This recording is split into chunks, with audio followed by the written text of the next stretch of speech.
அப்போ சிலர் ஆதாயத்திற்காக அந்த மாதிரி வேஷம் போடுறவங்க கூட நமக்குள்ள வருகிறதற்கு வாய்ப்பு சொல்லுங்க, வாய்ப்பு இருக்குது. நாங்க அதை பார்த்திருக்கிறோம். எத்தனையோ பேர் அப்படி பாதிக்கப்பட்டு இன்று இழந்து போய் நிற்கிறதை நாங்கள் பார்த்திருக்கிறோம். அதான் ஒருத்தருக்கு அவருடைய வேலைகளை செய்வதற்கு ஒரு 25 பேர் தேவைப்பட்டாங்களாமா. அவருடைய சர்ச்சில் இருக்கிறவங்க எல்லாரும் கவர்மெண்ட்ல வேலை பண்றவராம். உடனே ஒரு நாள் அவர் அனௌன்ஸ் பண்ணாராமா. என்ன அனௌன்ஸ் பண்ணார் தெரியுமா? உங்க எல்லாரையும் ஆண்டவர் வேலையை விட்டுட்டு ஊழியத்துக்கு வர்றதுக்கு விரும்புறாரு. எல்லாருமே வாலண்டியரா ரிட்டையர்மெண்ட் எழுதி கொடுத்துருங்க. எழுதி கொடுத்து அதுல வர்ற அந்த வாலண்டியர் ரிட்டையர்மெண்ட் பண்ணா அதுல ஹியூஜா ஒரு அமௌண்ட் வரும்ல, அந்த அமௌண்டை எல்லாம் கொண்டு வாங்க. எல்லாருக்கும் சேர்ந்து ஒரு இடத்த வாங்கிடுவோம். அந்த இடத்த வாங்கி அதுல நம்ம கொட்டாரம் போட்டு அங்க நம்ம ஊழியம் செய்யலான்னு சொல்லி இவர் சொன்ன வார்த்தையை நம்பி கவர்மெண்ட் வேலையை வேண்டான்னு எழுதி கொடுத்து கர்த்தர் என்ன ஊழியத்துக்கு அழைக்கிறாருன்னு நம்பி அந்த மனுஷன் கடைசியில ஒரு துன்மார்க்கமான வாழ்க்கை வாழ்ந்து இன்றைக்கு தன்னுடைய குடும்பத்தை இழந்த எத்தனையோ பேர் என் கண்ணுக்கு முன்னாடி தெரியும். அதுல பாதிக்கப்பட்டவர்கள். அப்போ நம்ம ரொம்ப ஜாக்கிரதையா இருக்கணும். அந்த ஞானத்தை கூட யார் தான் தரணும் அப்படின்னா கர்த்தர் தான் தரணும். ஆமென். இங்கே ஏமாத்தினது யாரு சொல்லுங்க? ஆண்டவருடைய பேரை சொல்லி. யார் பேரை சொல்லி? எதை தூக்கிட்டு? பைபிளை தூக்கிட்டு, ஜெபத்தின் மூலமாய். இல்ல இல்ல இல்ல. அதனால எல்லாரையும் தவறாக பார்க்கும்படியாக நான் உங்களுக்கு சொல்லல. ஆனா அந்த ஞானத்தையும் அந்த கிருபையும் கர்த்தரிடத்திலே கேட்டு பெற்றுக்கொள்ளுங்க. ஆண்டவரே எனக்கு அறிவை தாருங்க ஆண்டவரே. எந்த மனுஷனுடைய ஆதாயத்திற்காக நான் என்ன பண்ணக்கூடாதுன்னா பயன்பட்டு விடவே கூடாது. மனிதர்கள் எங்களை அடிமையாக்காதபடிக்கு நீர் எங்களை உம்முடைய கரத்தினாலே பாதுகாத்து கொள்ளும். ஹல்லேலூயா. ஊழியர்களுக்கு செய்கிறதல்ல தவறல்ல, ஊழியங்களை தாங்குகிறது தவறல்ல. ஆனா நான் நம்புறேன், கர்த்தரே இல்லாத, கர்த்தரோடையே நடக்காத, கர்த்தருடைய சத்தத்தையே கேட்காத அவர்களை என்கரேஜ் பண்றத ஆண்டவர் ஒரு காலம் என்ன பண்ண மாட்டாருன்னா விரும்பவே மாட்டாரு. ஆமென் சொல்லுங்க. இது மட்டும் இல்ல, வேதத்துல இன்னொரு வசனத்தை கூட நான் உங்களுக்கு ஞாபகப்படுத்துறேன். எடுத்துக்கொள்ளுங்கள். ஆதியாகமம் 31ஆம் அதிகாரத்தை எடுத்துக்கொள்ளுங்கள். ஆதியாகமம் 31ஆம் அதிகாரம் 37வது வசனத்தை வாசிக்க போகிறோம். ஆதியாகமம் 31ஆம் அதிகாரத்திலே 31ஆம் அதிகாரம் 37வது வசனத்தை வாசிக்கலாமா? 31ஆம் அதிகாரம் 37வது வசனத்துல, என் தட்டு முட்டுகளை எல்லாம் தடவி பார்த்தீரே, உம்முடைய வீட்டு தட்டு முட்டுகளில் எண்ணத்தை கண்டுபிடித்தீர், அதை என்னுடைய சகோதரருக்கும் உம்முடைய சகோதரருக்கும் முன்பாக இங்கே வையும், அவர்கள் எனக்கும் உமக்கும் நடு தீர்க்கட்டும். இந்த 20 வருஷ காலமாய் நான் உம்மிடத்தில் இருந்தேன், உம்முடைய செம்மறி ஆடுகளும் வெள்ளாடுகளும் சினை அழியவில்லை, உம்முடைய மந்தையில் கடாக்களை நான் தின்னவில்லை, பீருண்டதை நான் உம்மிடத்திற்கு கொண்டு வராமல் அதற்காக நான் உத்தரவாதம் பண்ணினேன். பகலில் களவு போனதையும் இரவில் கனவு போனதையும் நீர் என் கையில் கேட்டு வாங்கினீர். பகலிலே வெயிலிலும் இரவிலே குளிரிலும் என்னை பட்சித்தது, நித்திரை என் கண்களுக்கு தூரமாயிருந்தது. இவ்விதமாக பாடுபட்டேன். இந்த 20 வருஷ காலம் உம்முடைய வீட்டில் இருந்தேன். 14 வருஷம் உம்முடைய 2 குமாரத்திகளாகவும் 6 வருஷம் உம்முடைய மந்தைக்காகவும் உம்மிடத்தில் சேவித்தேன். 10 முறை என் சம்பளத்தை மாற்றினீர். என் பிதாவின் தேவனாகிய ஆபிரகாமின் தேவனும் ஈசாக்கின் பயபக்திக்குரியவரும் என்னோடு இராமற் போனால் நீர் இப்பொழுது என்னை வெறுமையாய் அனுப்பிவிட்டிருப்பீர். தேவன் என் சிறுமையையும் என் கையின் பிரயாசத்தையும் பார்த்து நேற்று ராத்திரி உம்மை கடிந்து கொண்டார் என்று சொன்னான். ஹலோ, கவனிங்க, இங்க யாக்கோபு கொடுக்கிற ஸ்டேட்மெண்ட் தான் இப்படி கொடுக்கிறாரு. தன்னுடைய மாமனார் இவன் தன்னுடைய வீட்டை விட்டு இனி இந்த வீட்டில் நான் இருக்க முடியாது அப்படின்னு சொல்லி கிளம்பி தான் ஒரு தனி குடுத்தனமாய் வாழ்வதற்காக தன்னுடைய பிரயாணத்தை பண்றான். அப்போ அவனுடைய மாமனார் அவனை துரத்தி வர்றாரு, அவனை கொல்லணும்ன்றது மாதிரி துரத்தி வர்றாரு. இப்ப தன்னுடைய மாமனாரை பார்த்து கேட்கிறான், என்னுடைய தட்டு முட்டுகளை எல்லாம் தடவி பார்த்தீரே, என்னத்தை கண்டுபிடிச்சீரு? நீங்க என்னத்தை கண்டுபிடிச்சீங்க? பேரு உங்க மருமக. அதான் எங்க அம்மா அப்பா என்ன உங்க வீட்டுக்கு அனுப்புனாங்க, நான் தூரத்துல வரும்போது என்ன ஓடி வந்து நீங்க கட்டி பிடிச்சிங்க. கட்டி பிடிச்சி மருமகனை பார்த்த உடனே ஒரு கள்ள அழுக. என்ன அழுக சொல்லுங்க? மாமனார் கட்டி பிடிச்ச உடனே ஒரு கள்ள அழுக. அப்பா மாப்பிள்ள, நீங்க இவ்வளோ செக்க செவேன்னு இருப்பீங்கன்னு எனக்கு தெரியாது மாப்பிள்ள. அந்த கட்டி பிடிக்கும் போதே கோழி அமுத்துற மாதிரி ஒரே அமுத்து, அவ்வளவுதான், நீ போக மாட்டடா நம்முடைய புடிய விட்டு. சிலர் அப்படித்தானே, அந்த கோழி அமுத்துற மாதிரி அமுத்துறாங்க, போட்ட அமுத்துறா மூடிடுறா, இனி தப்பி வைக்க கூடாது. அந்த ஒரே அழுக அவன் ஏமாந்து போயிட்டான் பாருங்க.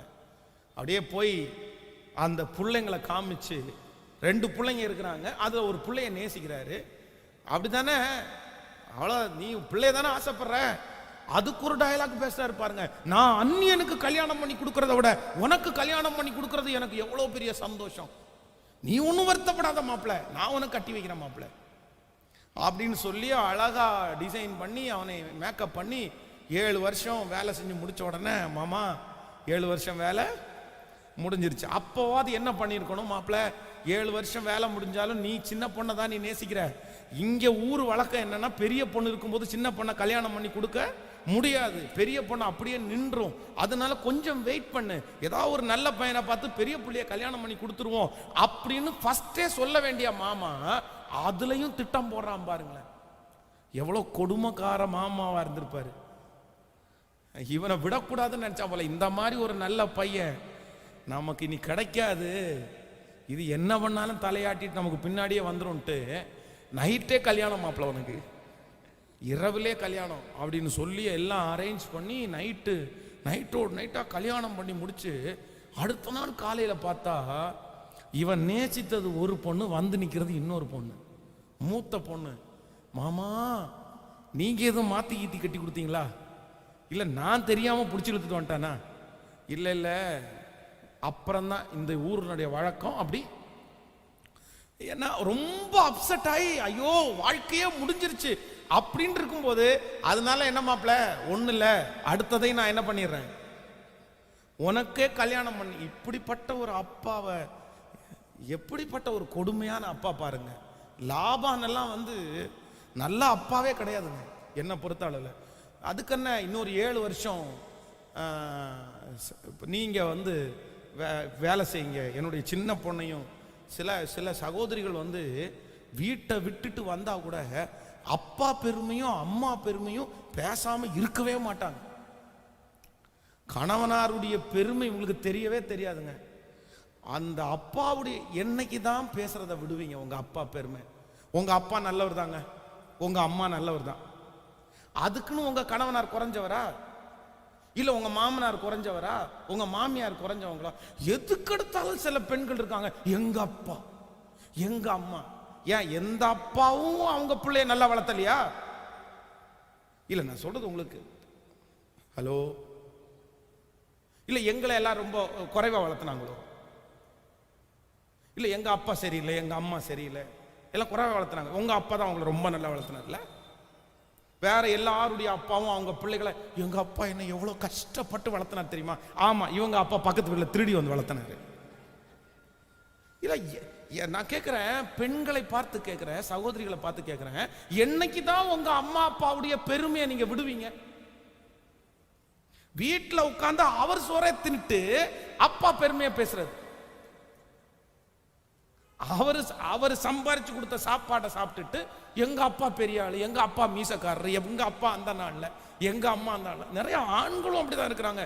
எங்க அம்மா சமைச்சாங்கன்னா, சட்டியில வச்சு சமைச்சாங்கன்னா 4 வீட்டுக்கு மணக்கும். ஆமா, கொஞ்சம் பவுடர் வேணா கொட்டி தரட்டுமா நாங்க வேணா? இல்ல அப்படிதான் கேட்க வேண்டியது இருக்குது. எங்க அம்மா சமைச்சா, எங்க அப்பா சமைச்சா, எங்க அம்மா சமைச்சா. இந்த கல்யாணம் ஆனதுக்கு பிற்பாடு அம்மா அப்பாவை பெருமையா பேசுகிறத நீங்க எப்ப விடுறீங்களோ அப்பதாங்க உங்க குடும்பம் ஆசீர்வாதமா இருக்கும். அம்மா அப்பாவை கணவனுக்கு முன்னாடி ரொம்ப பெருமையா எப்பவும் பேசிட்டு இருக்கிற குடும்பத்துல சமாதானம் வரவே வராதுங்க. அதே மாதிரி மனைவிக்கு முன்பாக தன்னுடைய அம்மா அப்பாவை மட்டும் பெருமையா, நான் சொல்றேன், அப்படின்னா நம்ம அங்கேயே இருந்திருக்கலாமே. நமக்கு ஒரு கணவனாருடைய வீடு தேவையே இல்லையே. அப்படின்னா கல்யாணம் பண்ணாம சும்மா இருந்திருக்கலாமே. நமக்கு மனைவி தேவையே இல்லையே. நான் சொல்றது உங்களுக்கு புரியுதா? ஒரு கணவனை கல்யாணம் பண்ணி கையை பிடிச்சிங்கன்னா நீங்க புகழ்த்த வேண்டியது, பெருமையா பேச வேண்டியது யாரதான் பேசணும்? வரமாட்டீங்க தான் நிறைய பேருக்கு. கணவனாரதாங்க, நான் என் வீட்டில் இப்படி கஷ்டப்பட்டேன், ஆனால் இன்னைக்கு நல்லா இருக்கேன், உங்கள்கிட்ட வந்ததுக்கு அப்புறம் நான் நல்லா சாப்பிட்றேங்க, நல்லா துணிமணி உடுத்துறேங்க அப்படின்னு சொல்லணும். ஏன்னா நல்லா வச்சிருக்கிறீங்க, உங்களால் முடிஞ்ச வரைக்கும். சிலர் நல்லா வைக்காம இருக்கலாம், சோதனைகள் இருக்கத்தான் செய்யும். அதே மாதிரி கணவனாரும் அப்படிதான். நான் என்ன சொல்றேன் அப்படின்னா, ஒருவேளை அந்த சூழ்நிலை இல்லைன்னா கூட நீங்க அப்படி 4 டைம் சொல்லும் போதே அவர்களுக்குள்ள என்ன வரும் அப்படின்னா, நான் மனைவியை நல்லா நம்ம அப்ப என்ன பண்ணிக்கணும், வச்சுக்கணும், நம்முடைய கணவனாரை நம்ம நல்லா வச்சுக்கணும் அப்படின்ற எண்ணம் அப்போது வரும்னு சொல்றேன். நீங்க ஓயாம வீட்டு புகழையே பாடிட்டு இருந்தா அப்புறம் எப்படி வரும்? அப்போ அவங்க சொல்லுவாங்க, நீ வீட்டிலேயே போய் உட்காந்துட்டு வா அப்படின்வாங்க கொஞ்ச நாளைக்கு. ஆனா அப்போ இந்த அம்மா, இந்த சிஸ்டருடைய அப்பாவை பாருங்க, அடுத்த பொண்ணையும் திருமணம் பண்ணி கொடுத்துட்டாரு. அதோட நிப்பாட்டினாரா? வேதம் சொல்லுது 10 முறை சம்பளத்தை ஏமாத்தி இருக்கிறார் பாவி. 10 முறை. யார்கிட்ட? 2 பிள்ளைய கல்யாணம் பண்ணி இந்த 2ஐயும் கையில வாங்கி வச்சிருக்கிற இந்த மாமனாரு 10 முறை அவன் சம்பளத்தையே வாங்கி. இன்னொன்னு சொல்றாரு, ராத்திரி களவா போனதை யார் கொடுத்தா? நான் கொடுத்தேன். பகல்ல களவா போனது நான் கொடுத்தேன். இதுக்கு மிஞ்சி ஏதாவது ஒன்றை எவனாவது திருடிட்டு போனா அப்படின்னா அதையும் என்கிட்ட கணக்கு போட்டு கேட்டு,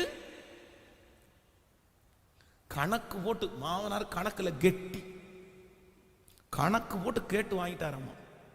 ஆனா கடைசியில் ஒன்று சொல்றாரு, நான் சேவித்தவர், என் தகப்பனாகிய ஆபிரகாம், ஈசாக்கின் தேவனாகிய பயபக்திக்குரியவர், அவர் மட்டும் என் கூட இல்லைன்னா என்ன நீ எப்படி அனுப்பியிருப்ப அப்படின்னா வெறுமையா அனுப்பியிருப்ப. நான் ஒன்னும் இல்லாம போயிருப்பேன். இதா கிடைச்சிருச்சுடா, இவனை ஒரே அமுத்தி கொன்றுலான்னு நீ என்னை கொன்றிருப்ப. ஆனா ஈசாக்கின் பயபக்திக்குரியவர், என் முன்னோர்களுடைய பயபக்திக்குரியவர் என் கூட இருந்து என்ன ஆசீர்வதித்து இப்ப பல பரிவாரங்களை என் கையில கர்த்தர் தந்திருக்கிறார். உங்களுக்கு ஒரு நம்பிக்கை வேணும், உங்களுக்கு ஒரு விசுவாசம் வேணும்.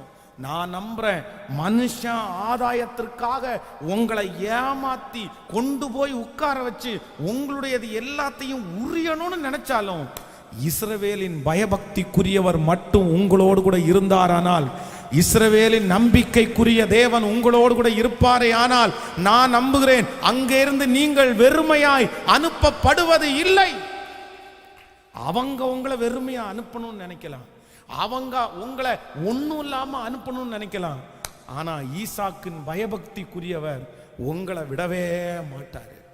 அப்ப இதுக்குத்தான் சொல்றது, கடவுள் பக்தி வேணும், ஆண்டவரோட நெருக்கமான உறவு வேணும், ஆண்டவரோட நீங்க ஐக்கியமா இருங்க அப்படின்னு ஏன் நாங்க திரும்ப திரும்ப திரும்ப சொல்றோம்னா, உங்களை அழிக்கவே நினைச்சாலும், உங்களை நீங்க வளரும் போது உங்களை மட்டம் தட்டி உட்கார வச்சாலும், உங்க எதிர்காலத்தை அழிக்கிறதற்கு அடிமையாக வச்சாலும், நீங்க ஆண்டவரோட நடந்தா கர்த்தரே அங்கிருந்து உங்களை உயர்த்தி உன்னதமான இடத்துல கொண்டு போய் உட்கார வைப்பாரு. உங்க ஆசீர்வாதத்தை தடுக்கிறதற்கு, உங்க உயர்வை தடுப்பதற்கு உலகத்துல ஒரு மனுஷனாலும் முடியாது, ஒரு மனுஷனாலும் முடியாது. அதத்தான் யாக்கோபு சொல்றாரு, அவர் என் கூட இருந்து உன் கைக்கு என்ன பண்ணிட்டாருன்னா என்னை கிருபையாய் தப்புவித்தார். ஆமென். அப்போ ரெண்டாவது உங்களுக்கு ஒரு பெரிய நம்பிக்கை வேணும். ஃபர்ஸ்ட், பைபிளை தூக்குறவங்க கூட ஆதாயத்திற்காக உங்களை தேட முடியும். இரண்டாவது, இரத்த சம்பந்தமான உறவுகள் கூட ஆதாயத்திற்காக உங்களை பயன்படுத்த முடியும். பக்கத்துல கையை பிடிச்சு சொல்லுங்க, அக்கா தான். சொல்லுங்க, அக்கா தான். நல்லா சொல்லுங்க, அக்கா தான். உங்க அண்ணன் தான், உங்க கூட பிறந்த அண்ணன் தான், உங்க மச்சான் தான், உங்க மாமி தான். ஆனா அவங்க கூட ஆதாயத்திற்காக மட்டும் உங்களை என்ன பண்ண முடியும்? சொல்லுங்க. நிறைய அக்காவுக்கு, தங்கச்சிக்கு, அண்ணனுக்கு செஞ்சு செஞ்சு செஞ்சு செஞ்சு தங்களுடைய வாழ்க்கையை கவனிக்காம, தங்களுடைய குடும்பத்தை கவனிக்காம இன்னைக்கு ஒன்றும் இல்லாம நிக்கிறவங்க எத்தனை பேர் தெரியுமா? எத்தனை பேர் தெரியுமா? நான் சொல்றேன், நீங்க ஸ்திரப்படுங்க, உங்க குடும்பத்தை ஸ்திரப்படுத்துங்க. உங்க அக்காவுடைய குடும்பத்தை அவங்க பார்த்துக்குவாங்க, உங்க அண்ணன் குடும்பத்தை அவங்க பார்த்துக்குவாங்க, உங்க சித்தப்பா குடும்பத்தை அவங்க பார்த்துக்குவாங்க, உங்க தம்பி குடும்பத்தை அவங்க பார்த்துக்குவாங்க. அவங்க அவங்க அவங்க அவங்களுடைய குடும்பத்தை அழகா பார்த்துக்குவாங்க. நீங்க உங்க குடும்பத்தை பார்த்து மிச்சம் இருக்கிறத நீங்க கொடுத்தா போதும். ஆமே. நீங்க இன்னொருத்தரிடத்துல கடன் வாங்கி இன்னொருத்தரிடத்துல ஜாமீன் நின்று உங்க அக்காவையும் உங்க அண்ணனையும் காப்பாத்துறதுக்கு நீங்க போக வேண்டிய அவசியம். உங்கள்கிட்ட இருக்கிறத கொடுங்க, தப்பு இல்லை. இன்னொருத்தரை நடத்தணும்னு தான் வச்சிருக்கிறாரு, உதவி செய்யறதுக்கு தான் வச்சிருக்கிறாரு. ஆண்டவர் உதவி செய்யறவங்களை கத்த தேடுறாரு. ஆனா ஒன்றை கவனியுங்கள், நீங்க ரொம்ப ஜாக்கிரதையா இருக்கணும். ஆதாயத்திற்கு மட்டும் நம்மளை தேடுறவங்கள்ட்ட நம்ம எப்படி இருக்கணும் அப்படின்னா, ரொம்ப கவனமாய். ஹல்லேலூயா. கைகளை உயர்த்தி சொல்லுங்க, ஆண்டவரே என் சொந்தக்காரங்களிடத்துல கூட நான் ஜாக்கிரதையா இருக்கிறதற்கு. நான் சொல்றது உங்களுக்கு புரியுதா? சொல்றது உங்களுக்கு புரியுதா? நான் சொல்றேன், யாரு மேல எனக்கு கோபம் இல்லை. உங்க குடும்பத்துல நீங்க செய்யறத குறித்து எனக்கு என்னங்க வருத்தம்? நீங்க நல்லா இருக்கணும். நீங்க செய்யுங்க, அதை பற்றி எல்லாம் நான் ஒன்றும் உரி பண்ணிக்க. நான் யாருடைய குடும்பத்திலையும் வந்து பார்க்கல, எதுவும் பண்ணல. ஆனா நான் ஏன் சொல்றேன் அப்படின்னா, நீங்க பின்னாடி கஷ்டப்பட கூடாது அப்படின்றதுக்காக தான் சொல்றேன். நீங்க ரொம்ப ஜாக்கிரதையா இருக்கணுன்றதுக்காக தான் சொல்றேன். இப்படி சில பேர் அப்படி இருக்காங்க, அப்படிப்பட்ட கேரக்டர் இருக்காங்க. அதுக்காக நீங்க ஒண்ணுமே செய்யாம ஒண்ணுமே பண்ணாம அப்படியே கஞ்சத்தனம் பண்ணிட்டு அப்படி இருக்கணும்னு நான் சொல்லல.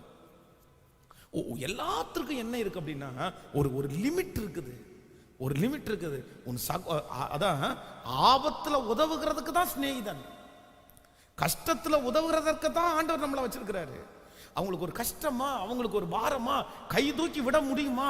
அப்படியே டபார்னு கையை தூக்கி பிடிச்சி விட்டு, இதாப்பா உனக்கு ஒரு 5000 ரூபாய் கொடுக்கறதுனால நீ வந்துருவியா, இதா வச்சுக்கோ, வா மேல வா அப்படின்னு தூக்கி விடுங்க. அது தப்பு இல்லை, அது தவறல்ல. ஆனா வாழ்க்கையே அவங்களுக்காக தியாகம் பண்ணி இங்க ஒன்றும் இல்லாம அதையே கவனிச்சுட்டு இருந்தா அப்போ நீங்க என்னைக்கு வாழ்றது? அதனால ஆண்டவரே எனக்கு கிருபை தாருங்க. என் சொந்தங்களுக்கு முன்னாடி நான் எப்படி இருக்கணும்னா ஞானமா இருக்கணும். கையை உயர்த்தி எல்லாரும் கேளுங்க, சத்தமா ஆண்டவரத்துல கேளுங்க, ஆண்டவரே ஹல்லேலூயா. இஸ்ரவேலின் பயபக்திக்குரியவர் நம்மோட கூட இருக்கணும். சொல்லுங்க, ஆண்டவரே அந்த பயபக்திக்குரிய தேவன் என்னோடு கூட இருக்கணும். ஹல்லேலூயா, ஹல்லேலூயா, ஹல்லேலூயா. ஸ்தோத்திரம், ஸ்தோத்திரம், ஸ்தோத்திரம். இறங்கும் ஆண்டவரே, இறங்கும் ஆண்டவரே, இறங்கும் ஆண்டவரே. அப்பா அந்த ஞானத்தை எனக்கு கட்டளை இடும் ஆண்டவரே. என் குடும்பத்தை கட்டி எழுப்ப, என் பிள்ளைகளை கட்டி எழுப்ப எனக்கு இப்பொழுது ஒரு அற்புதம் நடப்பதாக ராஜா. ஹல்லேலூயா.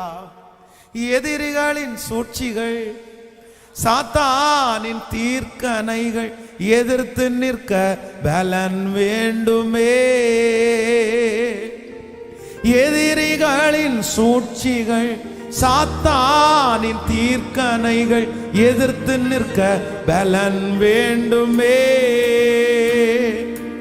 உடல் சோர்வு அசதிகள் பலவீனங்கள் நீக்கி உற்சாகத்தால் நிரப்ப வேண்டுமே. உடல் சோர்வு அசதிகள் பலவீனங்கள் நீக்கி உற்சாகத்தால் நிரப்ப வேண்டுமே.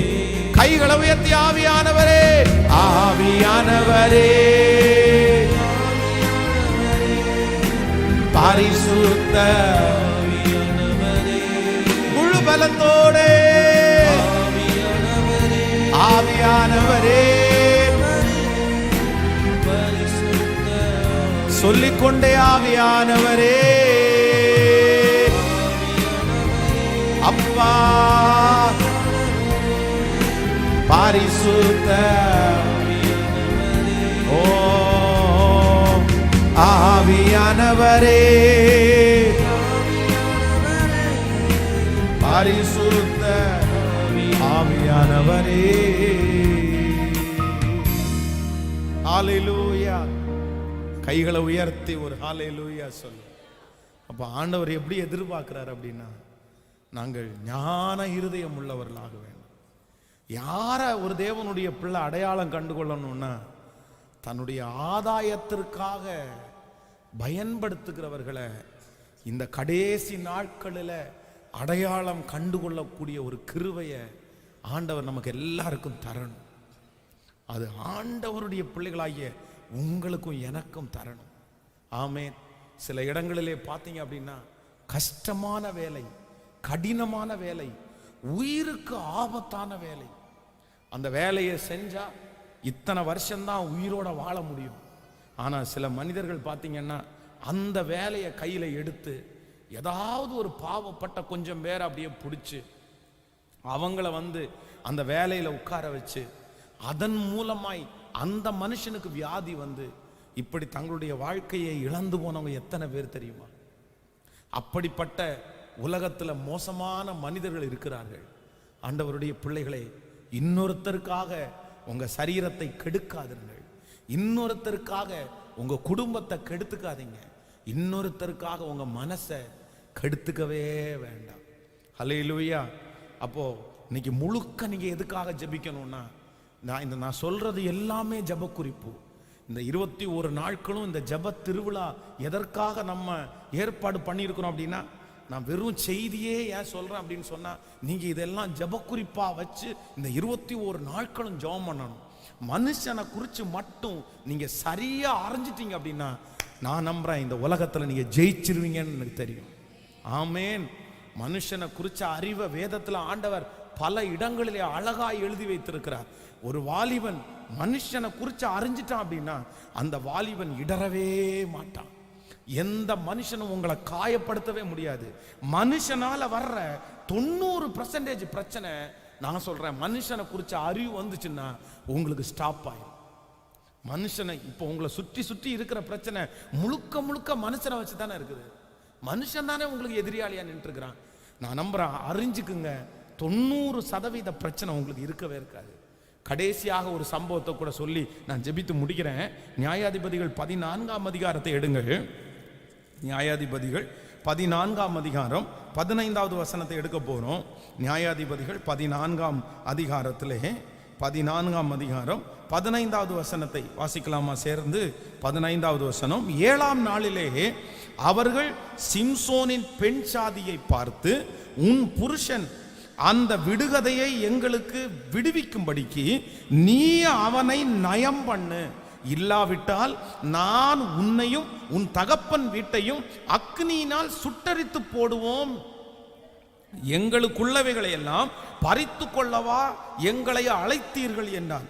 அப்பொழுது சிம்சோனின் பெண் சாதி அவனுக்கு முன்பாக அழுது, நீ என்னை நேசியாமல் என்னை பகைக்கிறாய், என் ஜனங்களுக்கு ஒரு விடுகதையை சொன்னாய், அதை எனக்காவது விடுவிக்கவில்லையே என்றான். அதற்கு அவன், இதோ நான் என் தகப்பனுக்கும் அதை என் தாய் தகப்பனுக்கும் அதை விடுவிக்கவில்லையே, உனக்கு அதை விடுவிப்பேனோ என்றான். விருந்து பண்ணுகிற 7 நாட்களும் அவள் அவனுக்கு முன்பாக அழுது கொண்டே இருந்தாள். 7ஆம் நாளிலே அவள் அவனை அலட்டி கொண்டிருந்தபடினால் அதை அவளுக்கு விடுவித்தான். அப்பொழுது அவள் தன் ஜனங்களுக்கு அந்த விடுகதையை விடுவித்தாள். ஹலோ, நல்லா கவனிங்க. இந்த சிம்சோனுடைய விஷயத்துல ஆண்டவருடைய பிள்ளைகள் கற்றுக்கொள்ள வேண்டியது நிறைய இருக்குது. நீங்க நீங்க இதே சம்பவத்தை எங்க பார்க்கலாம் அப்படின்னா தெளிலாள் இடத்துல பார்க்கலாம்.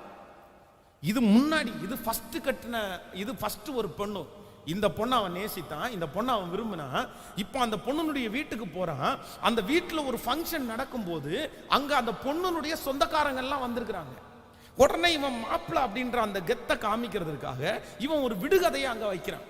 அப்போ அந்த விடுகதைக்கு போட்டியா சொல்றான், நீங்க இந்த மாதிரி விடுகதையா நீங்க சொல்லிட்டீங்கன்னா நான் உங்களுக்கு பரிசு தருவேன், இல்லைன்னா நீங்க எங்களுக்கு பரிசு தரணும்னு ஒரு பெரிய டீல் நடக்குது. ஆனா இவனுக்கு மட்டும்தான் தெரியும் அந்த விடுகதையினுடைய அர்த்தம். ஏன் அப்படின்னா இவன் தான் அந்த விடுகதையை உண்டு பண்ணவனே. அவன் வரும்போது அவன் ஒரு சிங்கத்தை கொல்றான். அந்த சிங்கத்துக்குள்ள அடுத்த டைம் போகும்போது தேன் இருக்கு, அதை எடுத்து அவன் வாய்க்குள்ள போடுறான். அதை அவங்க அம்மா அப்பாவுக்கே அவன் சொல்லல. இவனை தவிர வேறு யாருக்குமே அந்த விடுகதையினுடைய அர்த்தம் தெரியாது. இப்போ அந்த பெண் ஜாதியினுடைய குடும்பத்தில் இருக்கிறவங்க எல்லாம் இந்த பெண் ஜாதியை திட்டுறாங்க. என்னம்மா, எங்களை எல்லாரையும் ஏமாத்துறதுக்கு கூட்ட உங்க கணவனார் ஒரு விடுகதை போட்டாரு, எங்களால் அழிக்க முடியல. இவங்க தான் பெட்டு கட்டினாங்க, இவங்க தான் அதுக்கு ஒத்துக்கிட்டாங்க. இப்ப இவங்களை நச்சுறாங்க. இந்த அம்மா சொல்லுது இவரை பார்த்து, அந்த விடுகதையை எனக்கு சொல்லுங்க அப்படின்னு. உடனே இவன் சொல்றான், எனக்கு அந்த மாதிரி விடுகதையை சொல்ற பழக்கம் நான் எங்க அம்மா அப்பாவுக்கே சொல்லல, உனக்கு நான் சொல்லுவேனா? ஆனா இந்த அம்மா எத்தனை நாள் அடம் பிடிக்குது சொல்லுங்க? 7 நாள் இந்த அம்மா என்ன பண்ணுது? அழுதுட்டே இருக்குது. இன்னும் அழுதது மட்டுமல்ல, இவனை அலட்டிக்கிட்டே இருக்குது. சொல்ல மாட்டியா, சொல்ல மாட்டியா? இந்த டென்ஷன் தாங்க முடியாம வேதம் சொல்லுது, இந்த சிம்சோன் தன்னுடைய அந்த இருதயத்தில் இருந்த அந்த விடுகதையினுடைய அர்த்தத்தை சொல்லி கொடுத்துட்டான். அதற்கு பிறகு விடுகதையும் ஆன்சரும் சொல்லி அவர்களுக்கு கொடுக்க வேண்டிய பரிசை இவனை கொடுக்க வேண்டிய சூழ்நிலையில தள்ளப்பட்டான். ஒன்றிலையாவது இப்படி நம்மளை இந்த பொண்ணு ஏமாத்திருச்சு, நம்ம இனி இப்படி பண்ணக்கூடாதுன்னு நினைச்சான்னு தெரியல. அடுத்ததும் பார்த்தீங்கன்னா இதே மாதிரி ஒரு பிரச்சனையில தெளிலாள் இடத்துல தன்னுடைய கண்ணையே இழந்துருவான். இந்த சத்தத்தை கேட்கிற அன்பு தேவனுடைய பிள்ளையே, நீங்க சிலர் ஒரே ஒரு காரியத்துல தான் மறுபடியும் நீங்க விழுவீங்க. ஒரு காரியம் தான் உங்களுக்கு ரொம்ப வீக்கா இருக்கும். நீங்க எல்லாத்தையுமே ஜெயிச்சீங்க, நீங்க எல்லாத்துலயுமே பெர்ஃபெக்ட். கழுதையினுடைய தாடை எலும்பில் 1000 பேரை கொண்டாச்சு. பட்டணத்தினுடைய வாசலுடைய நிலைக்காலை எடுத்து தோல் மேல வச்சு நடந்தாச்சு. 300 நரிகளை பிடிச்சி வாளோட வால் சேர்த்து கட்டி அனுப்பியாச்சு. எல்லாத்துலயுமே ஜெயிச்சாச்சு. ஆனா இந்த சிம்சோனுக்கு இருக்கிற ஒரு பெரிய வீக்னஸ் என்ன அப்படின்னா, பொண்ணுங்க விஷயத்துல இவன் ரொம்ப வீக்கா இருந்தாங்க. இது ஒரு பெரிய படிப்பினை அல்லவா? இந்த இடத்துல விழுந்து நம்ம ஏற்கனவே ஒரு பொண்ணு இந்த மாதிரி அலட்டி நம்முடைய இருதயத்துல இருக்கிறதெல்லாம் தெரிஞ்சிச்சே, இந்த மாதிரி தான் தெளிலாலும் பண்றான்ற இந்த மாதிரி ஞாபகம் மட்டும் அவனுக்கு இருந்திருந்தா அவனுடைய கண்கள் பிடுங்கப்பட்டிருக்குமா? அப்போ அவனிடத்துல அன்பு செலுத்துறேன்னு சேர்ந்த மனைவிகள் எல்லாருமே எதுக்காக தான் சேர்ந்திருக்காங்கன்னா, ஆதாயத்திற்காக தாங்க சில நேரத்தில் சேர்ந்திருக்காங்க. அப்போ நம்மை உண்மையாய் நேசிக்கிற நிறைய பேர் இருப்பாங்க. சிலருக்கு உண்மையாய் நேசிக்கிற மனைவியை பிடிக்காது, உண்மையா நேசிக்கிற கணவனார பிடிக்காது. ஆனா யாரை பிடிக்கும் தெரியுமா? ஆதாயத்திற்காக நேசிக்கிற சிலரை பிடிக்கும், ஆதாயத்திற்காக நேசிக்கிற சில நண்பர்களை பிடிக்கும். இந்த வார்த்தையை யாருக்காக ஆண்டவர் சொல்றாருன்னு தெரியல. ஆனா ஆண்டவருடைய பிள்ளைகள் ஒரு எச்சரிக்காருங்க. உன்னை உண்மையா நேசிக்கிற உங்க அம்மா அப்பா உனக்கு அவங்களுடைய நேசம் உனக்கு கஷ்டமா தெரியுது. உன்னுடைய அண்ணன் தம்பியினுடைய நேசம் உங்களுக்கு நிறைய நேரத்துல கஷ்டமா தெரியுது. அவங்க நேசத்தை நீங்க புரியல, அவங்க நேசத்தை நீங்க அறியல, அந்த நேசத்தை நீங்க விரும்பல. ஆனா உங்களை அழிக்கிற, உங்களை ஏமாற்றுகிற ஆதாயத்திற்காக, கவனிங்க, உங்களை வெறும் யூஸ் பண்ணிக்கிறதுக்காக, உங்களை பயன்படுத்திக்கிறதுக்காக, உங்களை முழுக்க பயன்படுத்திட்டு நீ உங்களை சக்கையா பிழிஞ்சு போட்டதுக்கு பிற்பாடு, உங்க பேரை கெடுத்ததுக்கு பிற்பாடு அவங்க உங்க கூட இருக்க போறது இல்ல. உங்களை யூஸ் பண்ணிட்டாங்கன்னா தூக்கி போட போறாங்க. அப்படிப்பட்ட ஃபேக்கான அன்பை நம்பி ஆண்டவருடைய பிள்ளைங்க ஒருத்தர் கூட போகாதீங்க, ஒருத்தர் கூட போகாதீங்க. ரொம்ப எச்சரிக்கையா இருங்க. அதுவும் ஸ்பெஷலா இந்த சத்தத்தை வாலிப தம்பி தங்கச்சி கேட்டுட்டு இருந்தா நீ ரொம்ப கவனமா இருப்பா, நீ ரொம்ப கவனமா இரு. நான் சொல்றேன், உன்னை உன்மேல் அன்பு வைத்திருக்கிற, உன்னை ரொம்ப நேசிக்கிறேன் என்று நடிக்கிற உங்க அம்மாவை விட, உங்க அப்பாவை விட, உங்க சகோதரங்களை விட உன்னை ரொம்ப நேசிக்கிறதாய் நடிக்கிற நிறைய பேர் உன்னை ஏதோ ஒரு விதத்துல அனுபவிக்கிறதற்காகத்தான் நடிக்கிறார்கள் என்கிறதை நீ மறந்துடாத. நான் திரும்பவும் சொல்றேன், ஆயிரக்கணக்கான பேருடைய வாழ்க்கைக்காக ஜெபிக்கும்படியாக ஆண்டவர் திறப்பில் நிற்கும்படியாக ஆண்டவர் என்னை நம்பினதுனால சொல்றேன். நிறைய பேருடைய வாழ்க்கையை கர்த்தர் என் கண்களுக்கு முன்பாய் கர்த்தர் எனக்கு கொண்டு வந்து நிறுத்தி இருக்கிறார். நிறைய பேருடைய வாழ்க்கையை நான் பார்த்திருக்கிறேன். ஆனா அவங்க படுற கஷ்டம் என்ன தெரியுமா? தங்கள் ஆதாயத்திற்காக தங்களை நேசிக்கிறாங்கன்றத அவங்க கண்ணு மறைஞ்சு அவங்களுக்கு தெரியல. அதனால அவங்க படுற பாடு எவ்வளவு தெரியுமா? அவ்வளவுதான். அம்னோனை குறித்து வேதம் சொல்லுது, அவன் எப்படி நேசிச்சானாமா? அவருடைய சொந்த தகோதரி எப்படி நேசிச்சான்?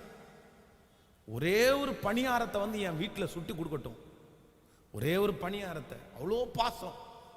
அவ சொல்ற, அப்பவும் அந்த சகோதரி சொல்ற, சகோதரனே வேண்டாம், இப்படிப்பட்ட ஒரு அநியாயம் நம்முடைய குடும்பத்தில் நடக்க கூடாது, நம்ம அப்படி செய்யக்கூடாது.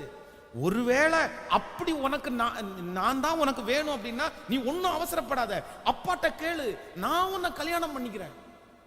சரி, எப்படிப்பட்ட ஒரு நல்ல பொண்ணு! இந்த வார்த்தையை சொல்லும் போதாவது அந்த மனுஷன் அப்படி விட்டுருக்கணுமா இருக்கு. நான் உன்னை கல்யாணம் பண்ணிக்கிறேன்னு சொல்லுது. ஆனா அவன் வலுக்கட்டாயமா அந்த பிள்ளை மேல அவளை முழுவதுமாய் நாசம் பண்ணி அதற்கு பிறகு என்ன சொல்றான் தெரியுமா? அவன் அவளை நேசித்த நேசத்தை பார்க்கலும் அவளை வெறுத்த வெறுப்பு எப்படி இருந்துச்சாமா? சிஸ்டர், வாலிப தங்கச்சி, கேர்ஃபுல்லா இருப்பா, கேர்ஃபுல்லா இரு. நிறைய உலகத்துல இருக்கிற மனுஷன் வெறும் சரீரத்திற்காக மட்டும் ஆசைப்பட்டு அந்த ஆதாயத்திற்காக உன்னை நேசிக்கிற ஒரு கூட்டம் உண்டு, நேசிக்கிற ஒரு கூட்டம் உண்டு. Be careful, be careful. இழந்துராத, உன் வாழ்க்கையை இழந்துராத, உன் எதிர்காலத்தை இழந்துராத. உன் வாழ்க்கையை முழுவதும் சின்னாபின்னமாக்கி உன்னை உருக்குலைத்து, உன் சரீரத்தை உருக்குலைத்து, உன்னுடைய வாழ்க்கையில் இருக்கிற உன்னுடைய அழகு, உன்னுடைய படிப்பு எல்லாவற்றையும் உருக்குலைத்து உன்னை வெறுமையான ஒரு இடத்துல உன்னை கொண்டு போய் நிக்க வச்சுட்டு அந்த மனுஷனுக்கு என்னன்னு போயிடுவாங்க, அந்த பொண்ணுக்கு என்னன்னு போயிடுவாங்க, அந்த நபருக்கு என்னன்னு உன் குடும்பத்தை உடைச்சு உன்னை கொண்டு வந்து நிறுத்திட்டு போயிடுவாங்க. அதனால ஆதாயத்திற்காக நேசிக்கிறவர்கள் இந்த உலகத்தில் அதிகமான பேர், அதிகமான பேர். உங்களை நேசிக்கிறவங்களுடைய லவ்வை நீங்க புரிஞ்சுக்கணும். உங்களை உண்மையா நேசிக்கிறது யாரு, ஃபேக்கா நேசிக்கிறது யாரு அப்படின்ற அறிவு உங்களுக்கு கண்டிப்பா வேணும், கண்டிப்பா வேணும். ஆண்டவரிடத்துல கேளுங்க. இந்த எஸ்எம்எஸ் பண்றது, வாட்ஸ்அப்ல எஸ்எம்எஸ் பண்றது, சேட்டிங் பண்றது, யாரோ ஒரு நபர் தங்களை நேசிக்கிறவர்களுக்காக டைம் ஸ்பெண்ட் பண்றது, மனைவிட்ட டைம் பண்றது இல்ல, கணவன் இடத்துல டைம் ஸ்பெண்ட் பண்றது இல்ல, பிள்ளை இடத்துல டைம் ஸ்பெண்ட் பண்றது இல்ல. ஆனா தன்னை யாரோ ஒருத்தர் கூட வேலை செய்யறவங்க நேசிக்கிறாங்க, சொந்தக்காரங்க யாரோ ஒரு நேசிக்கிறாங்க, அந்த மனுஷனுக்காக நேரத்தை செலவு பண்றது. நான் சொல்றேன், உங்க வாழ்க்கையில மிகப்பெரிய டேஞ்சர். ஆதாயத்திற்காக, டைம் பாஸுக்காக. கடந்த சில நாட்களுக்கு முன்பாக ஒரு செய்தி, ஒரு பையன் அவனுடைய மொபைல்ல பார்த்தீங்கன்னா 7 பொம்பளை பிள்ளைங்களுடைய பேரை வந்து வித்தியாசமா சேவ் பண்ணி வச்சிருக்கிறான். 7. என்னன்னா, ஒரு பொண்ணு வந்து அவன் வந்து இரவு அவனோட கொஞ்ச நேரம் அவன் பேசுறதுக்கு, ஜாலியா பேசுறதுக்கு. ஒரு பொண்ணு பணக்கார பொண்ணு, அவனை கூட்டிட்டு காஃபி ஷாப்புக்கு கூட்டிட்டு போய் காஃபியும் பர்கரும் வாங்கி கொடுக்கறதுக்கு. அப்ப இன்னொரு பொண்ணு வந்து அவனுடைய செல்போனுக்கு ரீசார்ஜ் பண்ணி விடுறதுக்கு. இன்னொரு பொண்ணு வந்து அவனுக்கு வண்டியில பெட்ரோல் போட்டு கொடுக்கறதுக்கு. இப்படி 7 பிள்ளைகளையும் வந்து பேசி நயம் பண்ணி அவனுடைய கையில் அவன் வச்சிருக்கிறான். அவனை கண்டுபிடிச்சு பார்த்து அவன்கிட்ட கேட்டா, அதை ஒருத்தங்க கண்டுபிடிச்சு இந்த மாதிரி இருக்கார். அதுக்கப்புறம் கண்டுபிடிச்சா 7 பேரை அவன் அப்படி தன்னுடைய வேலைக்காக பயன்படுத்துறான். அவன் ரொம்ப ஜாக்கிரதையா இருக்கும், ரொம்ப ஜாக்கிரதை. இது வெறும் பொம்பளை பசங்க, ஆம்பளை பசங்க மட்டும் இல்ல, பொம்பளை பிள்ளைங்களும் நிறைய பேர் அப்படி இருக்காங்க தெரியுமா? ஆம்பளை பிள்ளைங்களை தன்னுடைய தேவைகளுக்காக பியூட்டி பார்லருக்கு போறதுக்கு பணம் செலவு பண்றதுக்கு ஒரு ஆளு, அப்புறம் அந்த மையெல்லாம் வாங்கி கொடுக்கறதுக்கு ஒரு ஆளு, ரீசார்ஜ் பண்ணி விடுறதுக்கு ஒரு ஆளு, அந்த மாதிரிலாம். ஐயோ, நீ சீரியஸா சொல்ற, ரொம்ப கொடுமையான உலகம் இது, மோசமான உலகத்துல வாழ்ந்துட்டு இருக்கிறோம். நம்முடைய பிள்ளைகளை கர்த்தர் தாங்க காப்பாற்றணும், ஆண்டவர் தாங்க காப்பாற்றணும். நம்ம ஆண்டவரோட நடந்து நடந்து நம்ம ரொம்ப கர்த்தருக்கு பயப்படுறதுனால நம்முடைய பிள்ளைகள் நிறைய பேரை நம்ம ரொம்ப சாஃப்டா வளர்த்துறோம். நம்முடைய பிள்ளைகள் நிறைய பேர் வெகுளிகளா இருக்கிறாங்க. அவங்களுக்கு எதை பார்த்தாலும் பயம். அவங்க சில நேரத்தில் அன்பை அது உண்மையான அன்புன்னு நினைக்கிறாங்க. ஏன் அப்படின்னா நம்ம எல்லாத்தையும் தப்புன்னு தானே அவங்களுக்கு சொல்லி வளர்த்துருக்கிறோம். யாராவது பக்கத்துல ஸ்கூல்ல ஒருத்தன் அடிச்சான் அப்படின்னு கேட்டா நீ திருப்பி அடின்னு நம்ம சொல்லி கொடுக்குறோம். ஆனா உலகத்துல இருக்கிற ஒரு அம்மா அப்பா என்ன சொல்லி கொடுப்பாங்கன்னா, அவன் அடிச்சான்னா நீ என்ன பண்ணு, நீ திருப்பி அடி, அவன் திருப்பி என்ன பண்ண மாட்டான், அடிக்க மாட்டான்னு சொல்லி கொடுப்பான். ஆனா நம்முடைய பிள்ளைகளுக்கு என்ன சொல்லி கொடுப்போம் தெரியுமா? அவன் திருப்பி அடிச்சான்னா கூட நீ வாங்கிட்டு வந்துரு, டீச்சர்கிட்ட சொல்லு, ஆனா நீ அவனை திருப்பி என்ன பண்ணிடாத, அவன் கெட்ட வார்த்தை பேசினா நீ கெட்ட வார்த்தை பேசாதன்னு நம்ம சொல்லி கொடுப்போம். உலகத்துல இருக்கிறவன் கெட்ட வார்த்தை பேசுன்னு சொல்லி கொடுப்பாங்க. அப்போ நம்முடைய பிள்ளைகளை சின்ன வயதுல இருந்தே நம்ம ஆண்டவருக்குள்ள பக்தியா வளர்த்துறதுனால நம்முடைய பிள்ளைங்க நிறைய பேர் ரொம்ப சாஃப்டா, ரொம்ப நல்ல பிள்ளைகளா கூட இருக்கும். ஆனா உலகம் அவங்களை கெடுத்துரும். நம்ம பிள்ளைகள் ஈஸியா சிலரை நம்பிடுவாங்க. அதனால இன்னைக்கு இருக்கிற ஜெப குறிப்பு ரொம்ப முக்கியம், ரொம்ப முக்கியம். ஆண்டவரே, யாரும் எங்களை அவங்களுடைய ஆதாயத்திற்காக என்ன பண்ணக்கூடாது அப்படின்னா பயன்படுத்தவே கூடாது. ஆமென் சொல்லுங்க, ஹல்லேலூயா. அந்த சிக்கல்ல இருக்கிறீங்க அப்படின்னு சொன்னா சீக்கிரமா உங்க வாழ்க்கையை தேடுங்க, சீக்கிரமா உங்க பாதையில நீங்க காலடி எடுத்து வைங்க. உங்களை ஆசீர்வதிக்கிறவர் கர்த்தர் உங்களுக்காக யாவையும் செய்து முடிப்பார். கைகளை அப்படியே மேல உயர்த்தி, எங்களுக்கும் எங்க குடும்பத்திற்கும் அந்த அறிவு வேணும், எங்க பிள்ளைகளுக்கு அந்த அறிவு வேணும். சத்தத்தை உயர்த்தி சொல்லுங்க, ஆண்டவரே அந்த அறிவை எங்களுக்கு தாரும் ஆண்டவரேன்னு கேளுங்க. ஸ்தோத்திரம்பா, ஸ்தோத்திரம்பா. முழு பலத்தோட என் கணவனாருக்கு அந்த அறிவை தாரும் ஆண்டவரே, என் மனைவிக்கு அந்த அறிவை தாரும் ஆண்டவரே. இந்த செய்தி எந்தெந்த இடங்களுக்கு போய் சேர வேண்டுமோ அந்தந்த மனிதர்களுக்கு போய் சேரட்டும் ஆண்டவரே. அவங்கள தூக்கி எடுங்கப்பா. இந்த 1000 மணி நேர ஜெப திருவிழாவில் அப்படிப்பட்ட அற்புதங்கள் நடப்பதாக. யாக்கோபை காப்பாத்தினீரே, அவருடைய அந்நியனுடைய கையிலிருந்து காப்பாத்தினீரே, தன் மேல் வைத்திருக்கிற பாசம் காண்பிக்கிறது போல நடித்த அந்த மனிதனுடைய கையிலிருந்து காப்பாற்றினீரே. எங்களை நீர் காப்பாற்ற மாட்டீரோ, எங்கள் பிள்ளைகளை நீர் காப்பாற்ற மாட்டீரோ. இப்ப அந்த விடுதலை நடக்குது. இப்போ உங்க பிள்ளைய கர்த்தர் தூக்கி எடுக்கிறாரு. இப்போ உங்க கணவனார கர்த்தர் தூக்கி எடுக்கிறாரு, உங்க மனைவியை கர்த்தர் தூக்கி எடுக்கிறாரு. ஓ ஹல்லேலூயா. இந்த ஜெப குறிப்பு உங்களுக்காகவே உள்ள ஜெப குறிப்பு. மகளே, மகனே, உனக்காகவே உள்ள ஜெப குறிப்பு. ஆண்டவர் அந்த வார்த்தைக்கு பதில் கொடுப்பாராக. ஹல்லேலூயா, ஹல்லேலூயா, ஹல்லேலூயா. ஸ்தோத்திரம், ஸ்தோத்திரம். 100க்கு 100 உம்மையே நான் நம்புவேன். அற்புதம் செய்திடுங்க, அதிசயம் நடத்திடுங்க.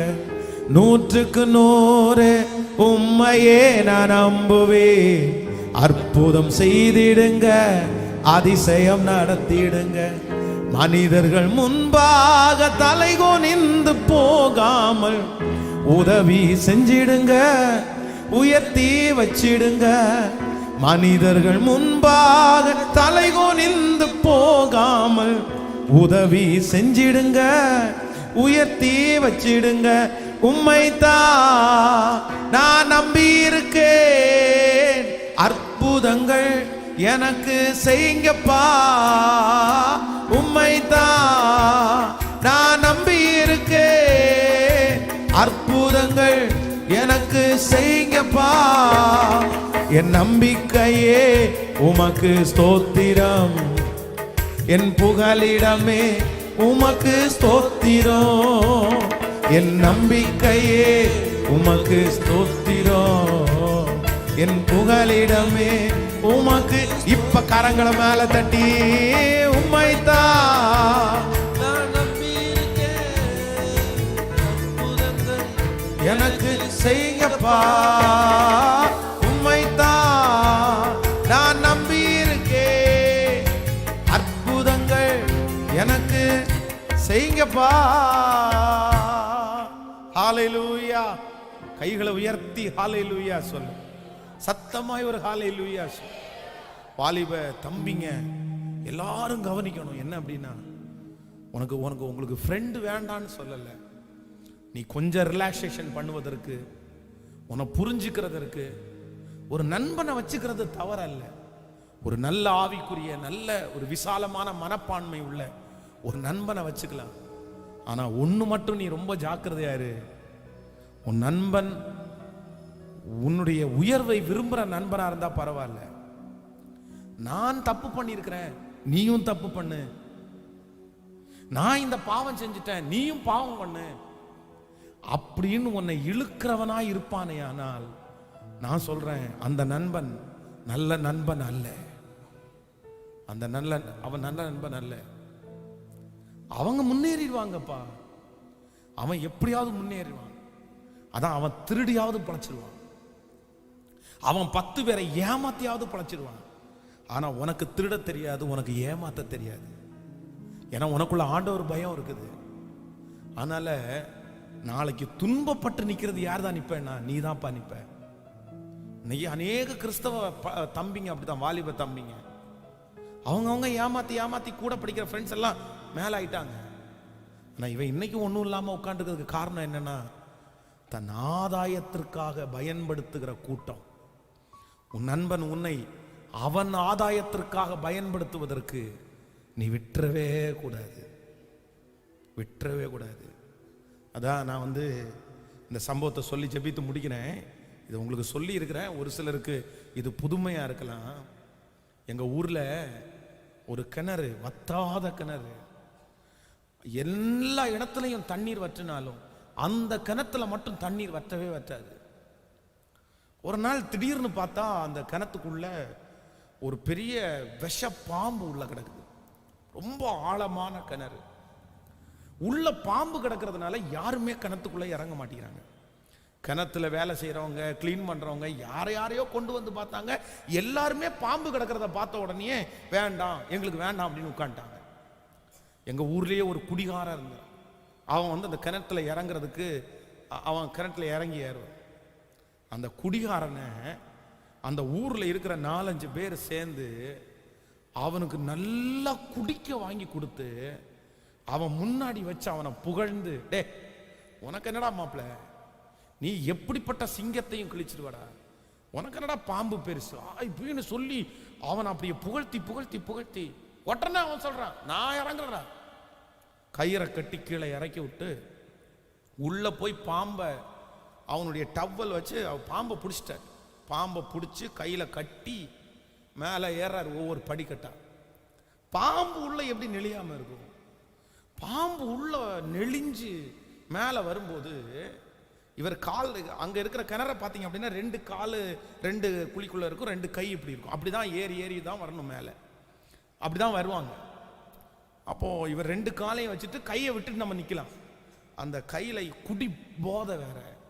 அந்த பாம்பு கையில நெளிகிறதுனால, ஏன்டா நீ என் கையில நெளிஞ்சிட்டே இருக்க அப்படின்னு சொல்லி அந்த பாம்பை பிடிச்சி கடிச்சிட்டாரு. கரெக்டா தலையிலே கடிச்சிட்டாரு.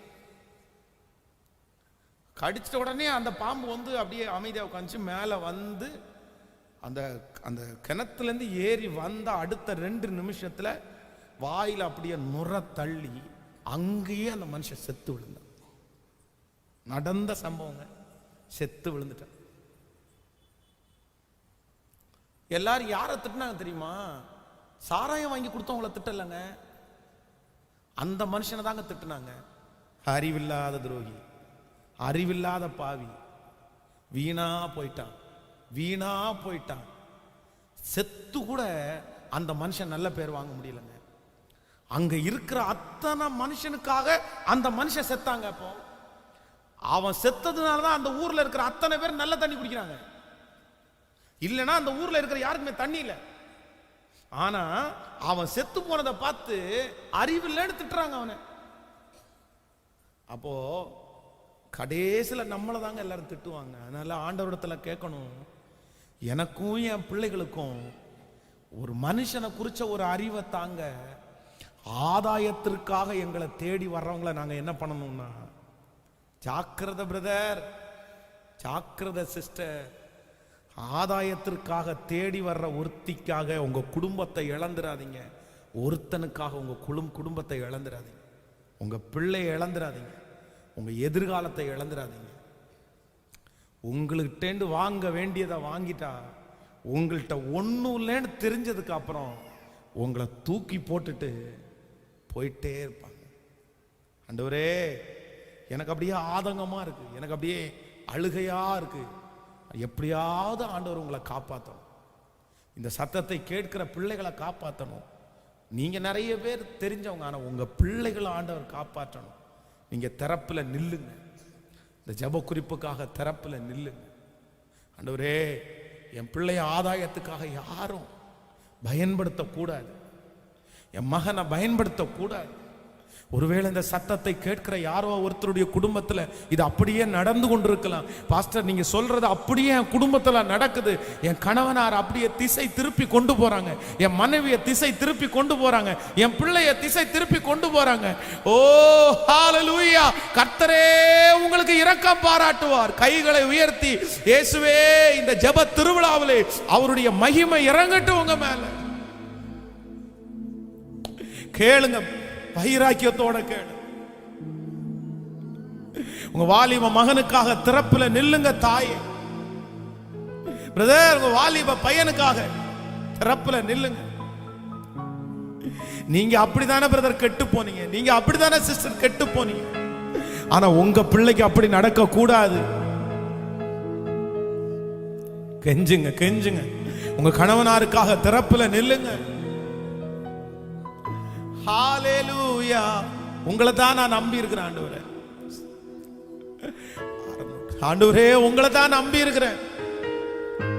நான் மனுஷனுக்கு முன்னாடி தலை குனிஞ்சு போக கூடாது. ஓ நன்றி, நன்றி, நன்றி, நன்றி.